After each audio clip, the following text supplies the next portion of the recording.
Саламатсыздарбы, биздин урматтуу, сүйүктүү көрүүчүлөрүбүз. Кайрадан биз сиздерге актуалдуу болуп жаткан темалар менен келдик. Жанында болсо интимдүү насихат тренери, ошондой эле психолог Асель Шербекова. Кош келипсиз. Assalomu alaykum. Валейкум салам. Бүгүнкү биздин темабыз бала тарбиясына байланыштуу болмокчу. Анткени көптөгөн, мисалы үчүн, оорлук болобу, өзүнө суицид кылуу, өзүн өлтүрүү, ошондой жаман көрүнүштөр болуп жатат. Мунун баары албетте бала тарбиялоодон келип чыгат. Ошого бул теманы биз актуалдуу деп таптык жана ошол боюнча бүгүн сиз менен маектешебиз. Бала тарбиясында биринчи кандай катачылыктар кетет дагы, ошол себептен балким бала суицидке барат. Ошол боюнча айта кетсеңиз, кандай каталыктар кетип жатат азыркы учурда эмнелер? Негизи баланын психологиялык калыптануусу көбүрөөк эненин ичинде. Эненин ичинде көбүрөөк психологиялык калыптануулар жүрөт.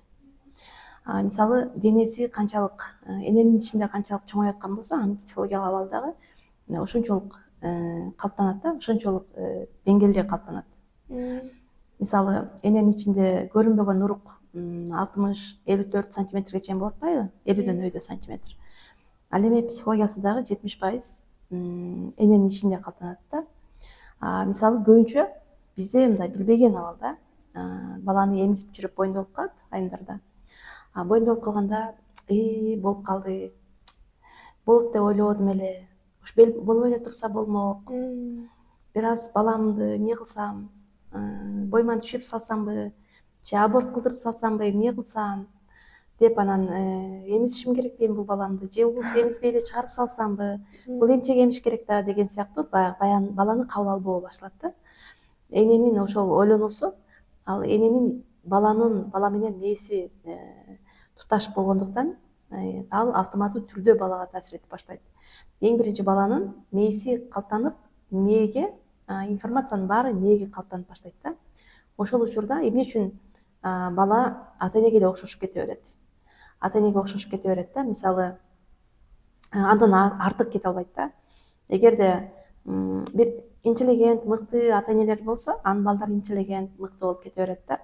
Ал эми баягы психология тараптан жабыркаган өтө оор абалдагы ата энелер болсо, балдары деле ошондой абалда эле болот да. Мисалы, ачуусу бат келсе, ачуусу бат келген. Эгерде көгөргөн көк бет болсо, көк бет болуп кете берет го, байкап карап көрсөңүздөр.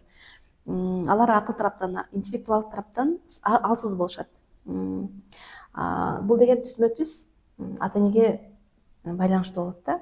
Мисалы, сен ичинде болбой турса болмок, күтпөдүм эле, болуп калды, эми эмне кылам, муну чоңойтушум керек болчу деген сыяктуу ойлонуп алганда баланын кабыл албоо болгондо, ал дүйнөнү кабыл албайт бала эртең төрөлгөндө.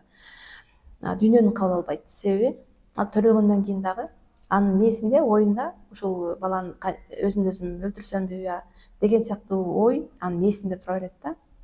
Бул биринчи себеби, ал психологиялык тараптан ошол эне менен эненин кабыл албагандан башталат. Башка да себептери болушу мүмкүн да. Мисалы, ал эми жиңиргенден да болот да. Адам депрессия абалда болгондо адамдар өзүн өзү өлтүргүсү келет да. Мисалы, Пайгамбарыбыз Мухаммед айткан, 3 абалда адамга жиңирет дейт да. Биринчи абалында катуу корккондо, катуу сүйүнгөндө, анан бейкапарлыкта дейт. Бул бейкапарлык эмне десек, бейкапарлык бул депрессия абалда. Адамдагы катуу депрессия абалда адам бейкапар болуп калат, эч нерсе жашоо кызыгы жок болуп калат да. Мына айткан жуунгусу келбейт, тамак жасагысы келбейт, кечке жатат, шалдырайт, кыскасы ушундай сыяктуу нерсе болгондо бейкапарлыкта да адамга жиңирет. Адамга жиңирүү адамды мындай өзүн өзү өлтүрүүгө алып барат да.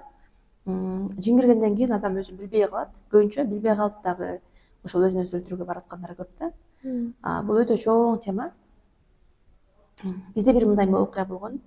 Бир кыз апасы менен атасы ажырашабыз деп аткан учурда боюндолуп калат да.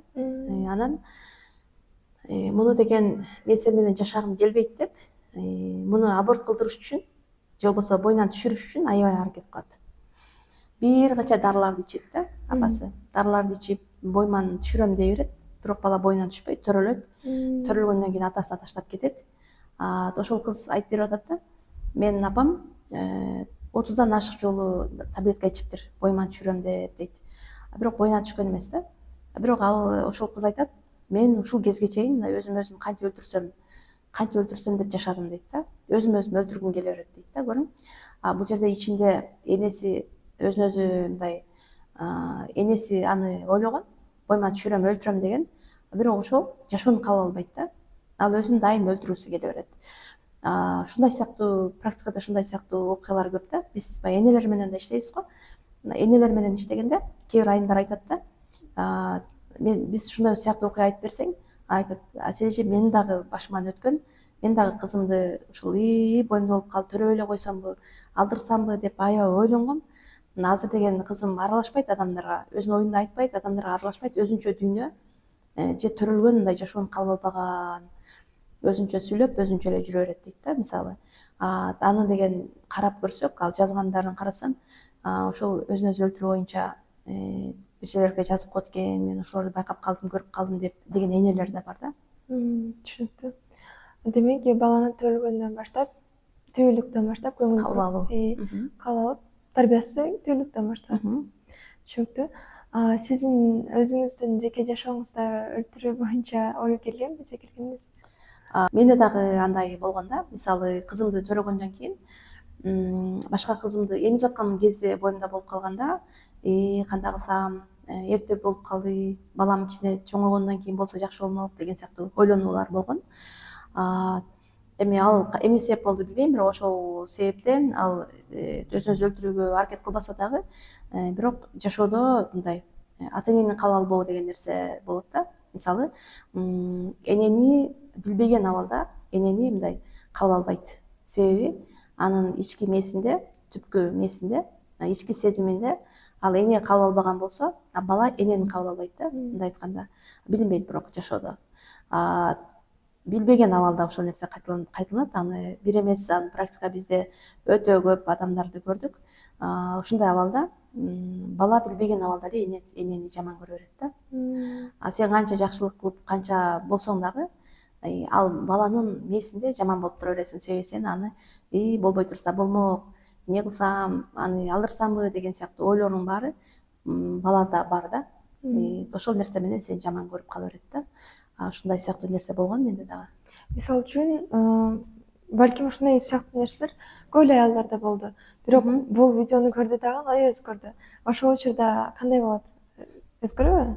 Ичиндеги түйүлдүктө баланын. Түйүлдүк, эгер түйүлдүктө боло турган болсо, ал кабыл алынса, баланы мисалы, аны сүйүп күйүп кабыл алуу менен аны жарым жылдан болот. ал өзгөрткөнгө болот. Ошол эле кезде төрөлгөндөн кийин дагы ал балдар да өздөрү менен да иштөө керек. Аны баланы кучактоо, сүйүү, ушул нерсе менен дагы аны өзгөрткөнгө болот да, кабыл алуу мененчи. Түшүнүктүү. Азыр ата энелерге, мисалы үчүн, баардык эле ата эне балама жакшы тарбия берсем, жакшы билим берсем деп ойлошот да. Бирок ата эне кээде катайчылык да кылып коюшу мүмкүн. Ошол учурда ата эне өзү балдарына канчалык туура тарбия берип атканын кайдан билсе болот? Балдарга туура тарбия берип атканын билиш үчүн негизи бир эрежелер бар да. Биз өзүбүздүн кандай экенибизди билиш үчүн, демек биз балдарыбызга карайбыз. Демек балдарың жакшы туура кетип аткан болсо, демек сен нормадасың. Ал эми балдарың көйгөй болуп аткан болсо, анда сен да көйгөй деген сөз го. Мисалы, балдарды бир 3 эле себеп менен, 3 эле белгисинен баланы кандай экенин, өзүбүздүн кандай экенибизди билсек болот. Ал 3 белгиси, мисалы, балага бир жумуш буйруган кезде, аны аягына чейин жасай алса, өзүнүн кийимин өзү таза кие алса, мисалы, көңүл буруп ошону кие алса, плюс сен бир суроо берген кезде, адамдар суроо берген кезде өз оюн эркин айта алса, демек ал учурда ата эненин мыкты экенин ошентип билсең болот да, туура тарбия берип атканын. Ал эми психологиялык тараптан көйгөй болуп аткан баланы кантип билсек болот десек, аларга жумуш жасаган кезиңде аягына чейин чыкпайт да. Анан шашып шашат, бирок аягына чейин чыкпайт. Сен анда эмоционалдык тараптан көйгөй бар деген сөз да. Мисалы, оюн айтууда өзүнүн ички ою жок да, ою жок. Ал коркот, оюн айткандан коркот. Себеби дайым сүйлөгөн кезде өйдөдөгү ата энеден басуу болгон. Плюс деген өзүнүн кийимдерин көрө албайт. Көзү мындай жабык десек болот да. Көзү ачык, бирок өзүнүн кийимин, кирдеп калган кийимин алмаштырып өзү кие албайт да. Ушул себептер, ушул нерседен көрсөк болот да. Биз өзүбүздүн негизи ата эне өзүбүз кандай экенин билиш үчүн балдарына карата эле билсек болот дейбиз го. Менде дагы эми ал тараптан каталар периштемин деп айтпайм. Менде да каталар аябай көп кеткен. Бизде көбүнчө ата эне мен төрөдүм, мен баламсың, мен кандай айтсам ошондой болуш керек деген нерсе менен баланы басып таштайбыз да. Мен дагы балдарымды ушундай мен көп нерседен жетиштиришим керек, балдарым кыйын болуш керек, жакшы окуш керек деп эле ошол балдарыма баардык нерсени жетиштирип атам, бүт нерсесин алып берип атам. Мен балдарым кыйын болуш керек деп атып, тескерисинче мен басып койгом да, басып койгон экенмин да. Аны ошол качан окугандан кийин гана түшүндүм. Ошол каталарыбыз эми биздики каталарыбыз чоң да. Кандай болсо дагы каталарды 12 жашка чейин эгер түзбөгөнгө аябай мүмкүн. Бирок 12 жаштан кийин бала өзү менен өзү иштеп, өзүн өзү түздөбөсө, ата эне баланы түздөсү кыйын да. Ошондо бала тарбиялоодо баланы өз жайына коюш керек. Сен мындай болушуң керек, сен тигиндей болушуң керек деп каталар болуш керек. Баланы өзүнүн жайына коюу дагы негизи норма эмес кээде. Өзүнүн жайына, өз жайына коюп кое турган болуу дагы энелерди мындай бөлсөк болот да. Кээ бир энелер бар, өтө эле жанагы тооктой болуп канатына калкалап алат да. Кээ бир энелер бар, төрөп эле койсо болду, калган өзү менен өзү чоңое берет. Экөө тең норма эмес. Чындап туура тарбиялап кандай десек, убагында кучактоо, сүйүү да керек, жана өз алдынча да коюу. Бул баары жерде өзүнүн мындай нормалары бар да. Баланын табияты кандай өсүп атат, ошого жараша болуу керек да. Ошол норма да негизи. Нормада деген баланын кандай өсүп атканын сырттан карап көз жүгүртүп, сүйүү каалап аткан кезде сүйүү берүү, өзү өсүүнү каалап аткан кезде өз жардам берүү. Анын эми этаптары менен аябай чоң тема. Ал боюнча эс каалагандар болсо байланышса да болот. Ал тараптан өзүм 8 баланын энеси катарында жана ал тараптан билим бар киши катарында майын чыгарып аны өтүп бере алам. Бирок ал өтө чоң тема. Ар бир адамдын, ар бир үй бүлөнүн өзүнүн өзгөчөлүктөрү бар. Мисалы бирөө айтат, мен туура тарбия берейин десем, жолдошум мынтип айтат. Мен мисалы балдарымды кучактап сүйөйүн десем, кайнатамдар туура эмес деп айтат. Деген сыяктуу бизде талаш тартыш маселелери өтө чоң. Ошондой учурда кандай болуу керек? Ошонун бүт баардыгы кенен чоң сабактарда өтүлөт. Түшүнүктүү. Негизи эле бул кичинекей подкастыбыз чоң сабак болуп бере албайт. Толук түрдө ар бирине индивидуалдуу турда түшпөшү да мүмкүн кээ бир сөздөрүбүз. Албетте ал үчүн өзүңүздөр келип курстардан окуп билим алышыңыздар керек. Сизге дагы келгениңизге рахмат, чоң ыраазычылык билдиребиз. Эми алдыда келечекте жакшы балдарды тарбиялоо аракетинде болгон энелерге бул пайдалуу подкаст болду деп эсептейм. Анда эмесе көрүшкөнчө саламатта калыңыздар. Саламатта калыңыздар.